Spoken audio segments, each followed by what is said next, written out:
जी अस्सलाम वालेकुम। एक वीडियो इन्फॉर्मेटिव बनाई है जनाब। गावां दी इत्थों बाहर जड़ियां बहंदियां न, ये जगह जितनी नरम होवे उतनियां खुश होंदियां न। अपनी स्ट्रेस रिलीज कर रही हैं और इसका यह बेनीफिट है शाम की चवाई का इंशाअल्लाह ये दुध भी फालतू देणगियां भी स्ट्रेस रिलीज कर दियां ना अपनी।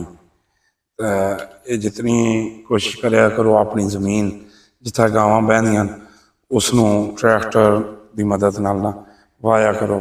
जितनी जगह नरम होसी उतनियां खुश होणगियां।